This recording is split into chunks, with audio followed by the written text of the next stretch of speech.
Hello, everybody.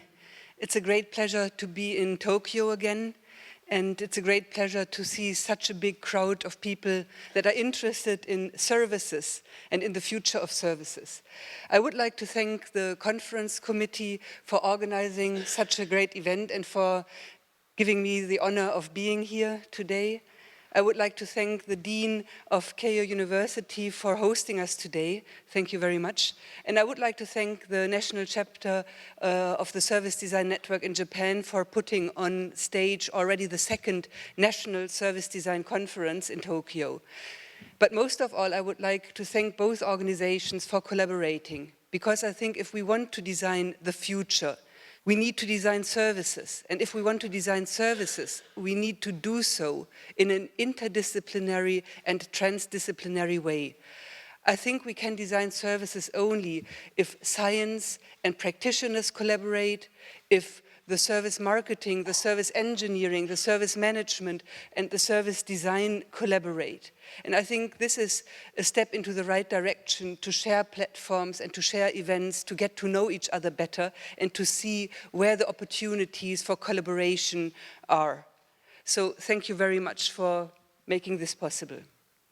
Before we talk about designing the future, I would like to have a look at the past, because our past was very much driven by a focus on products and on technologies.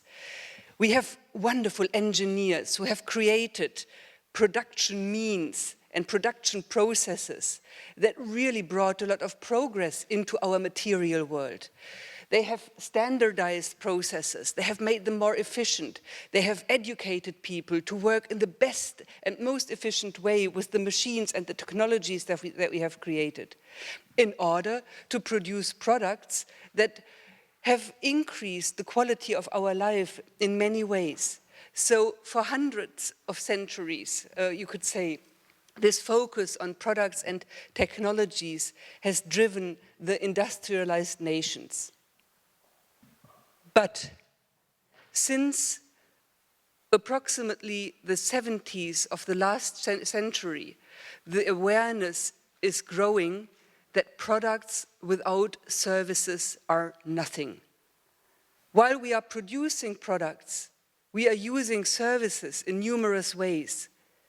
From research towards development, towards design, marketing, it's all services that are part of the product, of the production process. Without services, products are nothing. They would never come to the end user. They would never be understood. They would never be maintained. They would never be repaired. They would never be recycled. So all around our world of products, what we have is services. And our life without services would be nothing.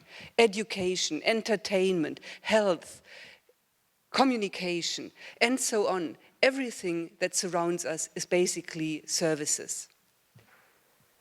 A very famous German design philosopher, Lucius Burckhardt, once said, it is not the train that makes our travel experience successful. It's the schedule. And this is maybe a short quote, but it stands for me for this new understanding of what our society and our economy need. They need product-service systems.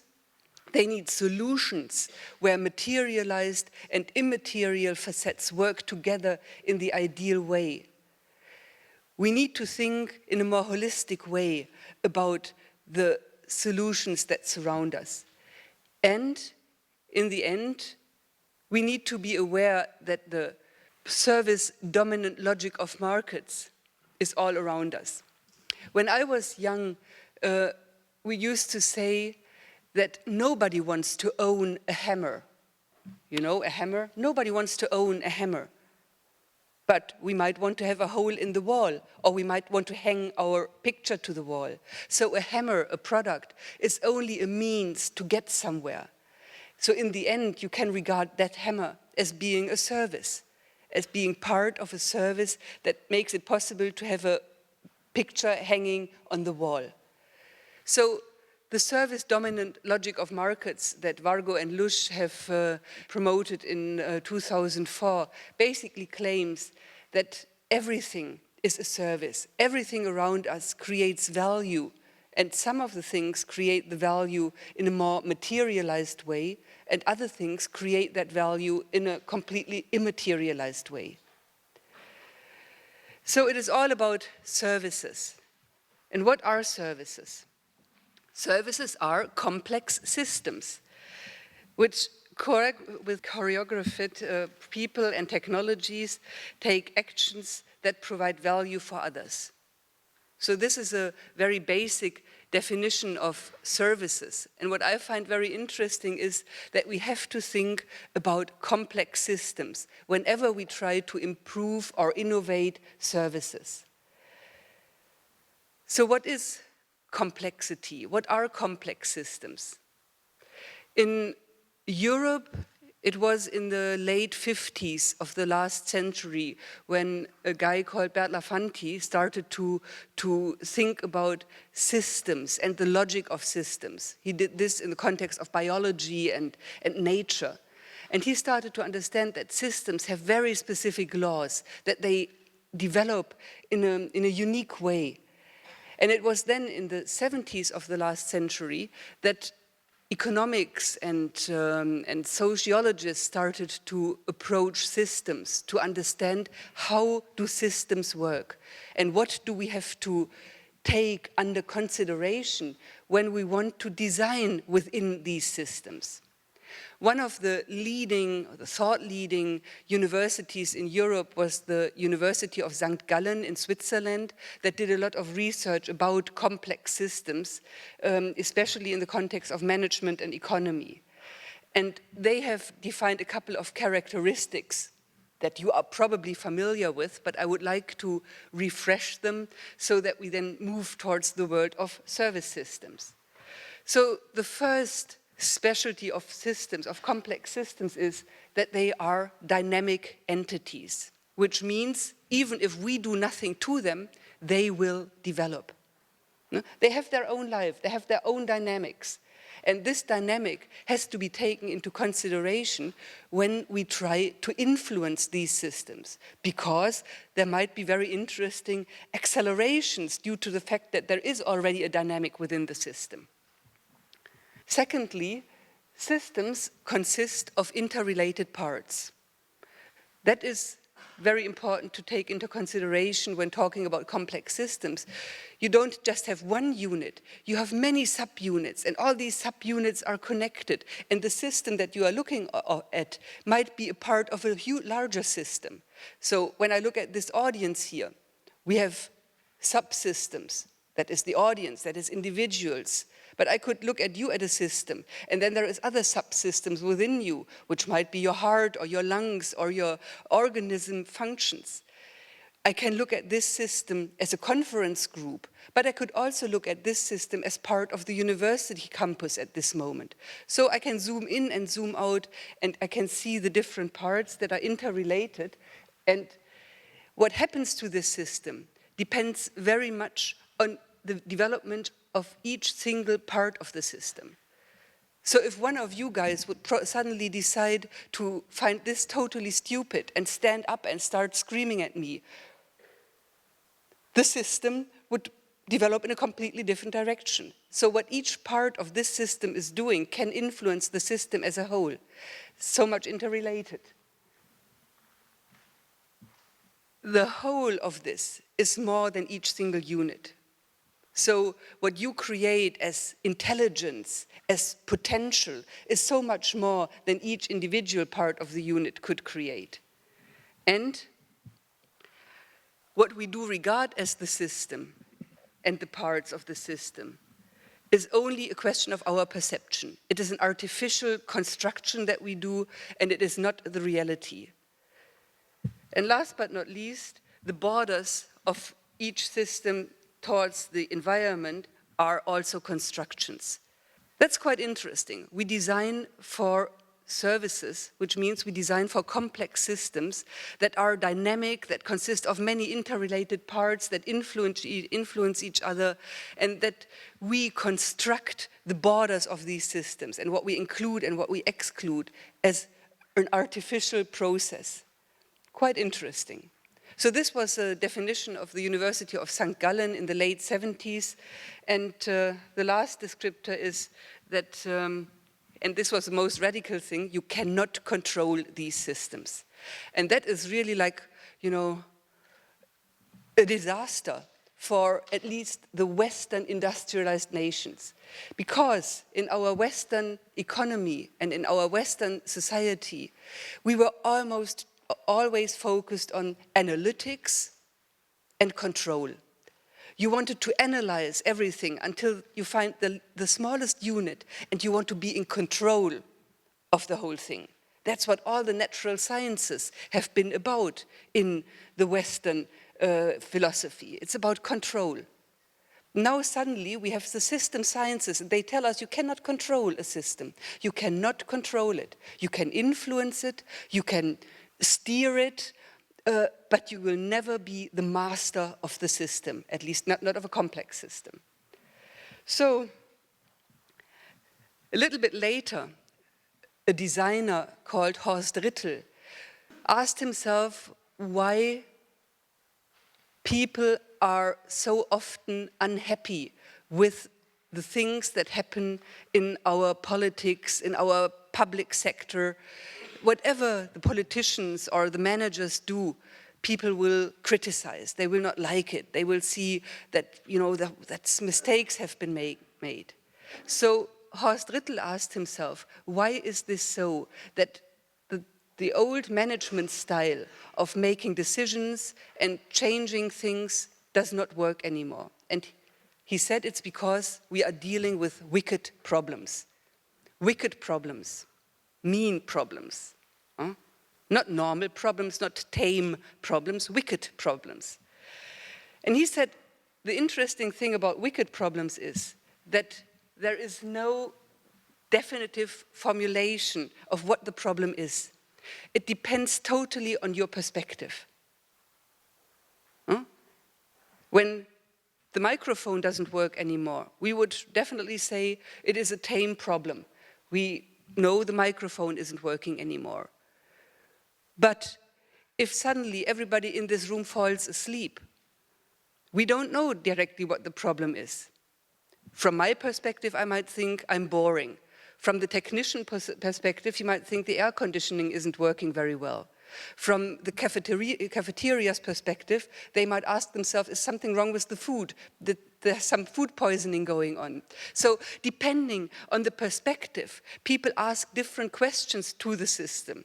And in order to, in the end, really understand what's going on in a wicked problem, there has to be a lot of framing. And that framing can go on and on. There is no stopping rule. There is never the point where you say, now we have understood the problem. You could go on and analyze deeper, try to understand more. So in most social contexts, you will at one point say, we have understood it good enough.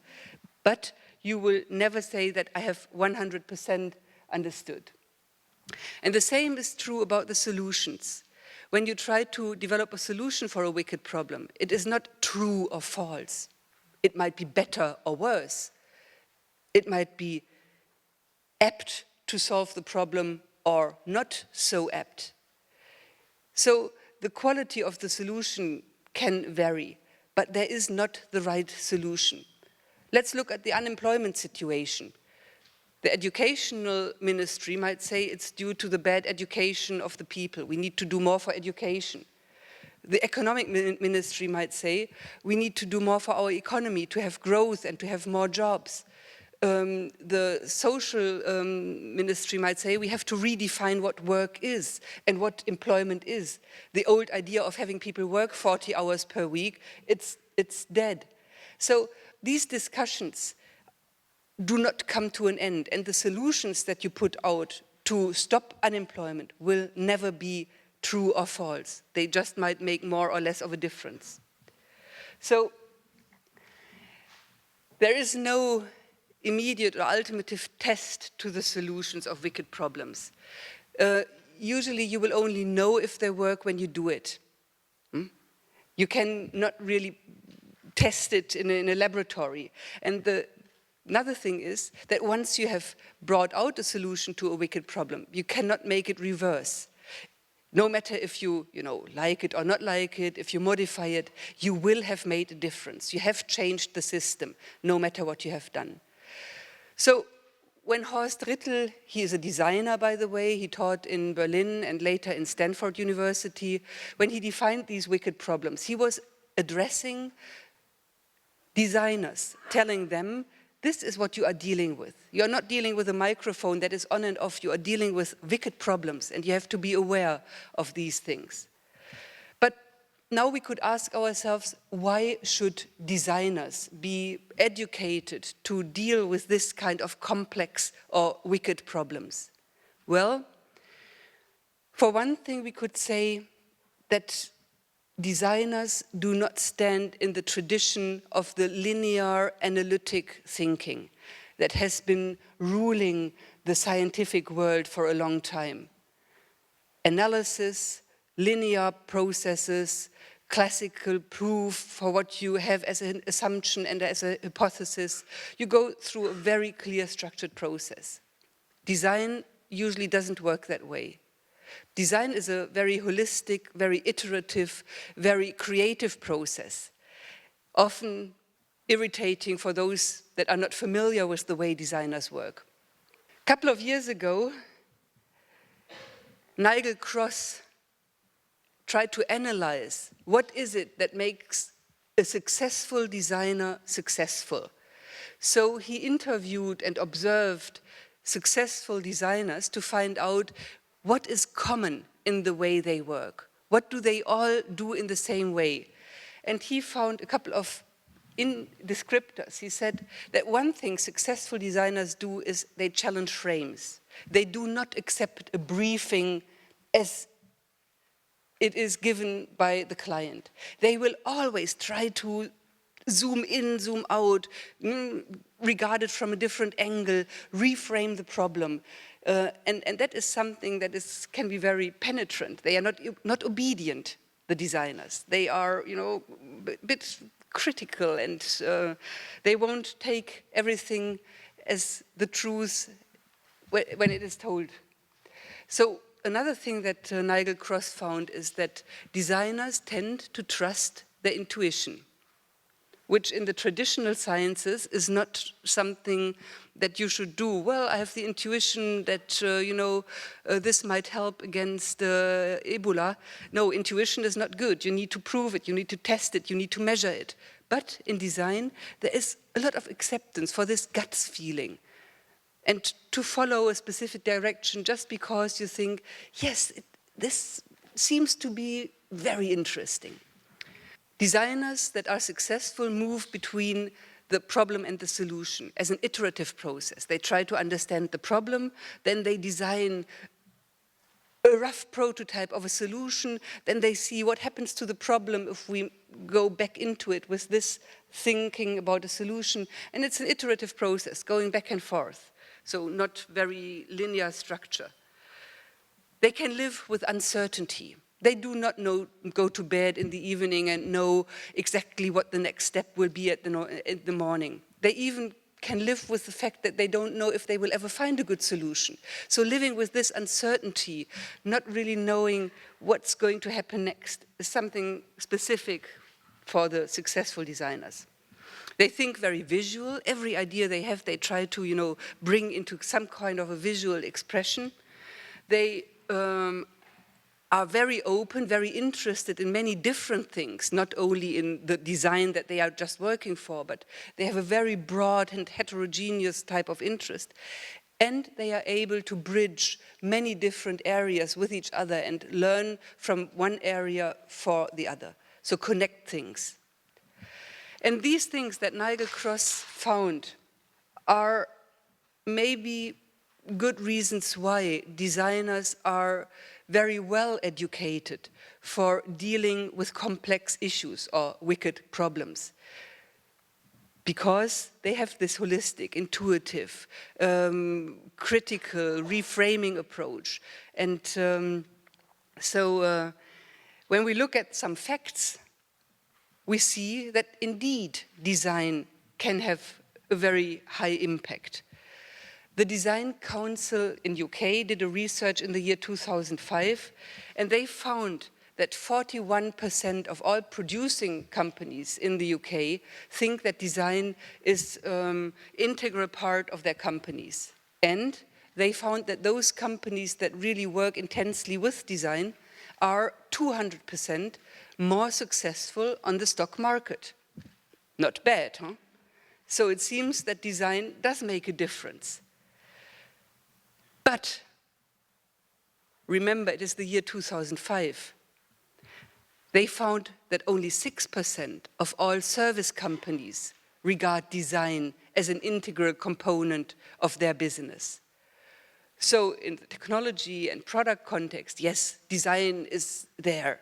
But in the service context, even though it is such a complex system with so many wicked problems, in the year 2005, not very many designers had been invited to help designing the future of services. But service design is a fast-growing discipline. And I would like to introduce service design as a process and as methodology to you. And well, of course, I start with a little definition.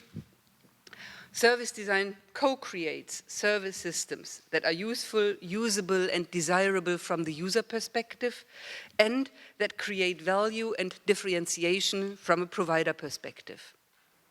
So this is a definition that frames. It has to do about stepping into the perspective of the user, which is something that design does in its core competencies, to take a radical user perspective, to think not only about functionality, but also about the beauty of a service.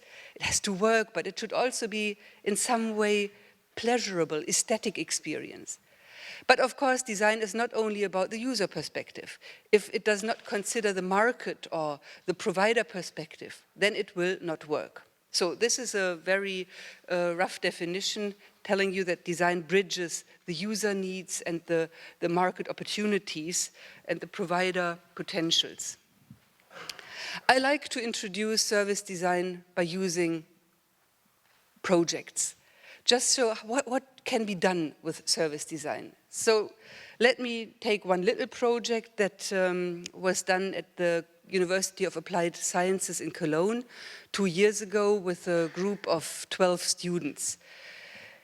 The situation was as follows. The director of a hospital very close to Cologne came to me and asked, Professor Mager, we are going to redesign our emergency unit at the hospital, and we want to do something about the waiting area. It is very small, it is very ugly, and we want to improve it. So could you do a project with us, with your students?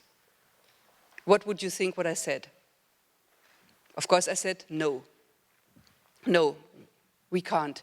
We can't do, nice decoration to your waiting unit, waiting area.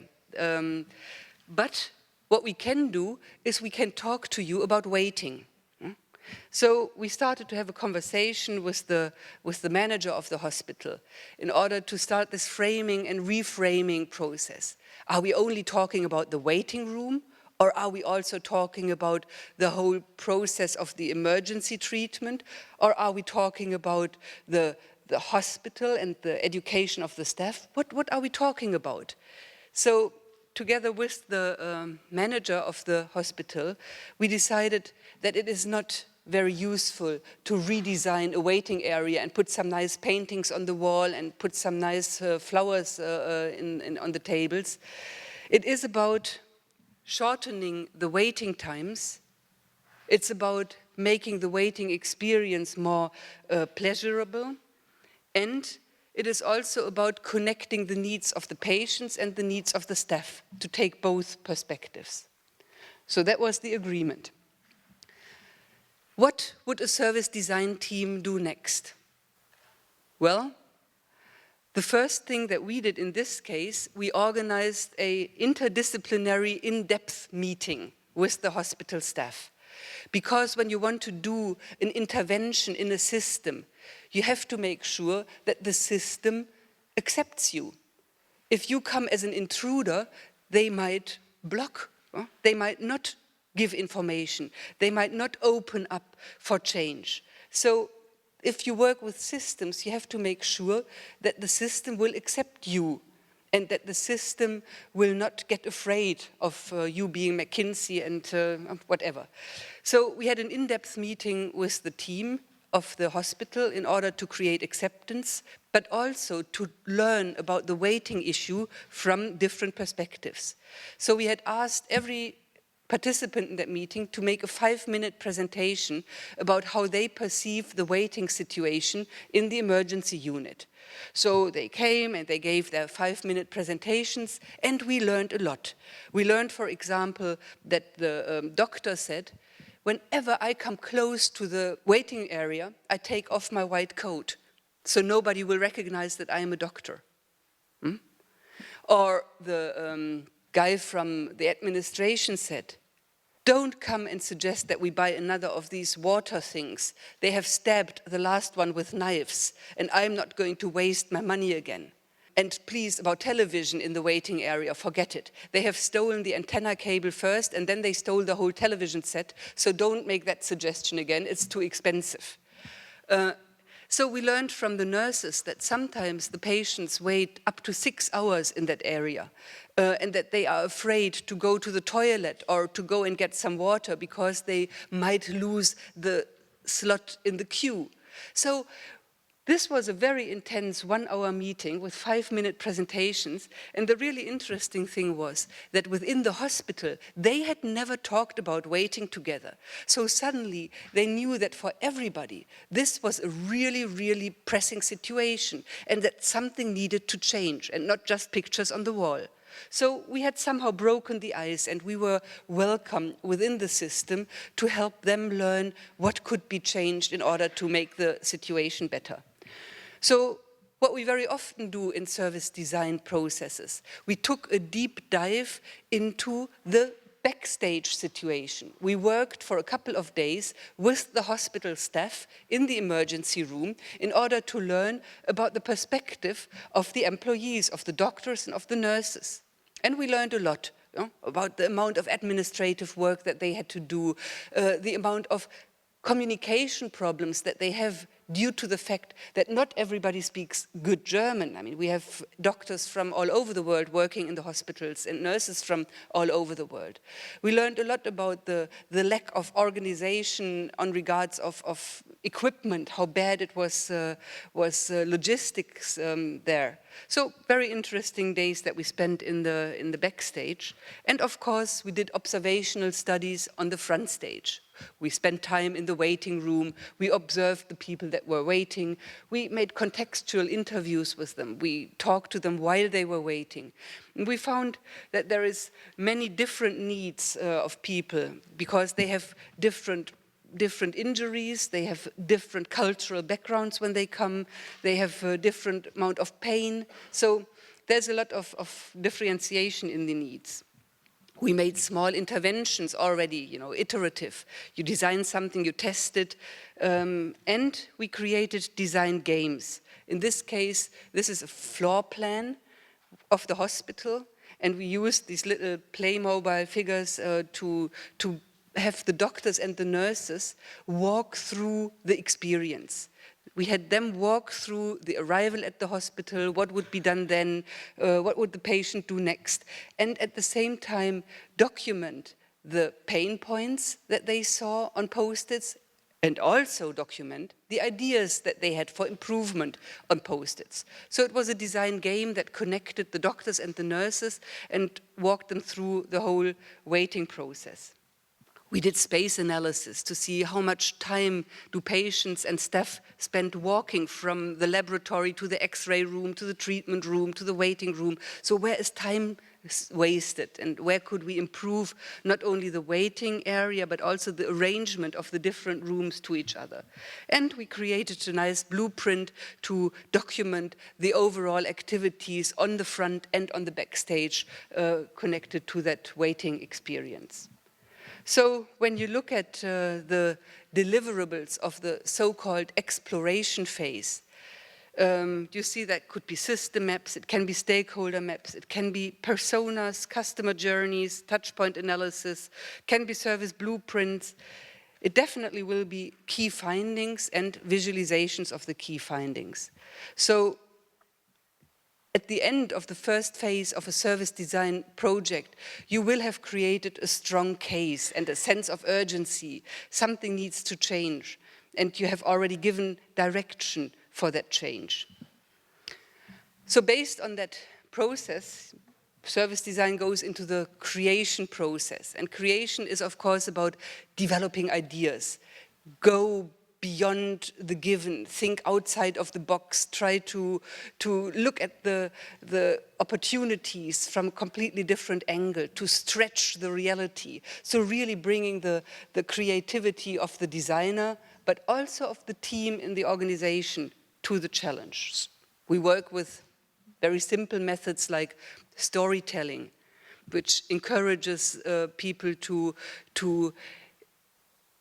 build a scenario of a future that does not yet exist and describe the ideal experience of waiting. And collect all these ideas that are connected to this ideal experience. We work with enactments.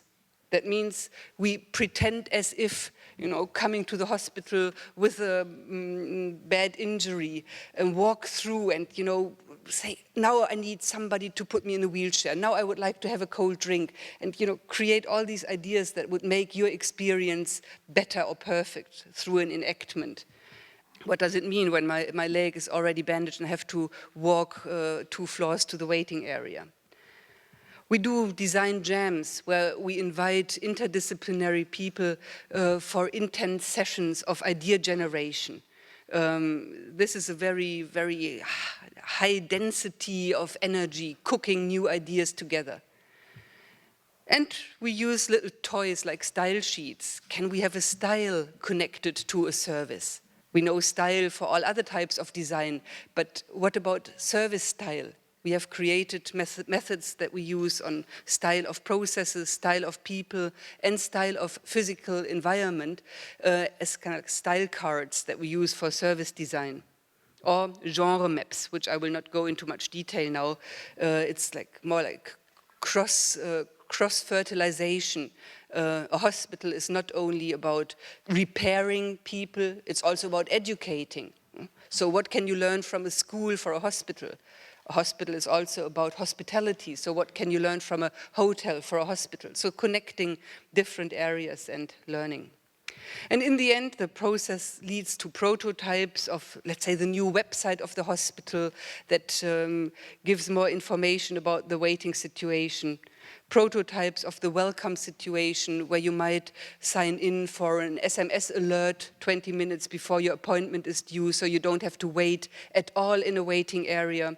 Or prototypes of the new waiting area that indeed does have some flowers. So the service design process goes from this deep dive of exploring into the creation of new ideas, into the conceptualization of these ideas and prototyping them, and of course then testing them.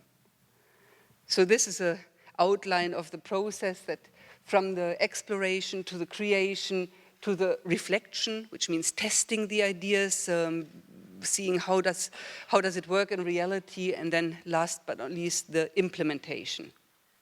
So I would like to share one more little project with you, a very complex project. This project we did in the city of Eindhoven about 3 years ago. The city of Eindhoven invited me to do a project about drug-addicted street prostitution. As in many other cities, there was many drug-addicted prostitutes, and of course, for the city, this is a very unpleasant problem, and the city of Eindhoven had already tried to solve that problem. They had created the so-called tipple zone, where a container is placed and where the prostitution is more or less under control. But the city of Eindhoven spent 500,000 euro per year for the maintenance of that area. And they felt that spending tax money on such an issue is somehow not correct. Spending tax money on an issue where drug misuse is involved, where prostitution is involved. So they said, Professor Mager, can you do a project with us and see whether we do not find a radically different solution from what we have now? So we went to Eindhoven and discussed with the politicians and the representatives of the social network, what is the problem? Is it only about the Tippel zone? Is it more a moralistic thing, or is it more a health issue? Is it more a financial issue? What is the framing of this problem?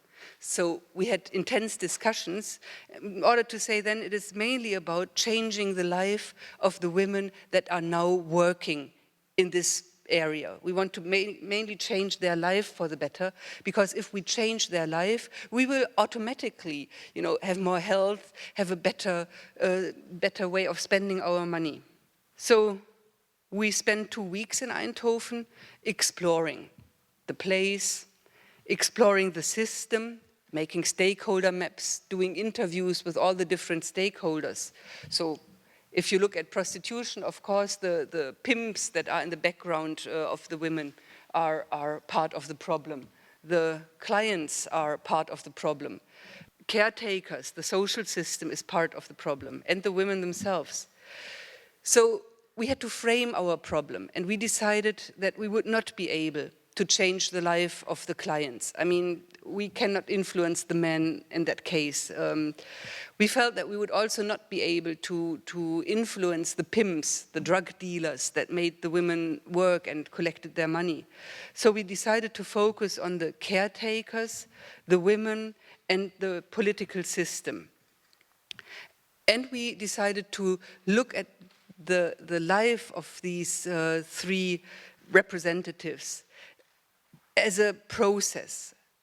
What happens throughout the process of getting into this Tippel zone area until maybe changing life and getting out of there.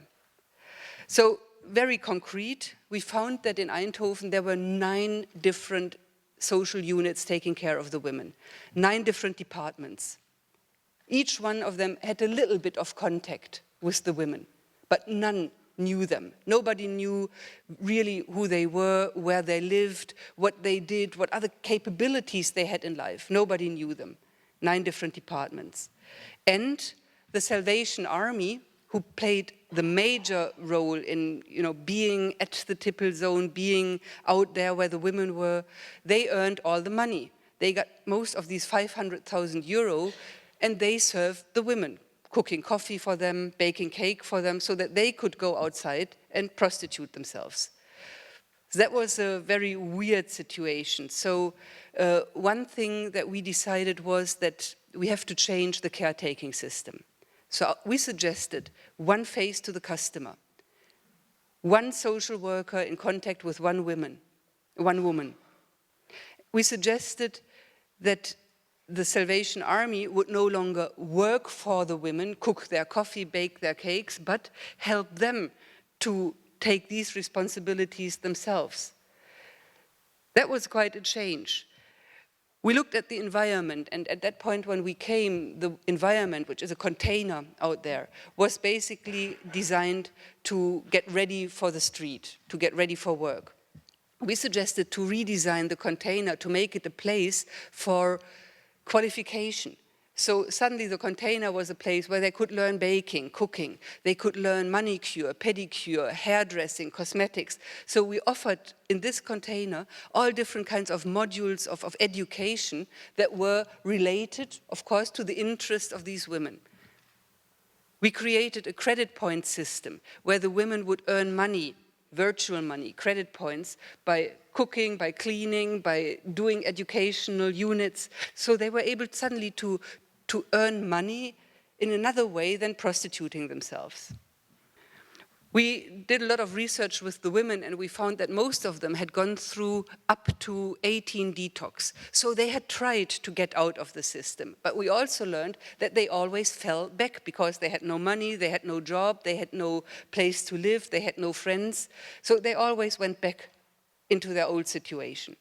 So we designed a system that would start before the detox with this credit point educational system would go through detox and would continue after detox, so that after the detox there is 1 year of stabilization, helping them to finish education and to get a normal job.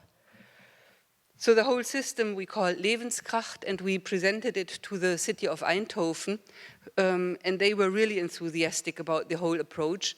They implemented a pilot phase in the year 2010. They implemented the system for all the women in the year 2011. And in 2011, they also announced that the old system, the Tippel zone, was closed. So they managed within 2 years to radically change the system and really create a new quality of life for the women involved. So if we look at this, then we could say that service design is about working in interdisciplinary teams on complex systems. It's about framing and reframing the problem. It's not about taking everything for granted, but changing the setting. Zooming in and zooming out, how small or how big do we have to think? It's, of course, about thinking in processes, in journeys, and visualizing these processes. It's about taking the deep dive, really trying to understand the system from within, and not only the user perspective, also the provider perspective. Service design is about a process of co-design and co-creation to really work together with those that use the service and those that provide it. And it's of course about a lot of visualization to reduce complexity by making it visual. And it's a lot about prototyping so that you can learn to fail early. You build it, you test it, you rebuild it, you test it, and it's a constant process of iterative improvements. Service design has been applied in many, many industries throughout the last 20 years, and especially in the public service sector. There has been a lot of activities going on, especially in the UK, and they have indeed measured the effect of service design. In the year 2011, the Design Council UK measured that £1 that is invested into a service design project brings a return of investment of £25. Not bad. And they found that in the public sector, it is even a return of investment of £26. So I would say these are facts that should encourage everybody to take a closer look at the opportunities of service design. And well, the Service Design Network was mentioned already. It is a group of enthusiasts for service design. It's a great mix of academics. We have 55 universities as a part of the Service Design Network. It is companies. We have approximately 130 big companies within our network. For example, McDonald's, Orange, Virgin Atlantic, General Electric, Deutsche Bank, German Telekom, Philips. So very, very many big companies are part of that network, but also small and medium-sized companies. And of course, we have many agencies as part of the Service Design Network. And this is what I really like, that it brings together the business part, the academic part, and the practitioner part in one big network. Throughout the last 8 years, we have built national chapters in order to create structures in the countries that help to develop and to strengthen service design. So today we have 16 chapters all over the world. This is not the latest chart. And yes, as you have seen, we have a great Japanese chapter. We do conferences all over the world, national and global conferences. And as I mentioned earlier, this is already the second national conference that the Service Design Network is doing in collaboration with the Serviceology Conference.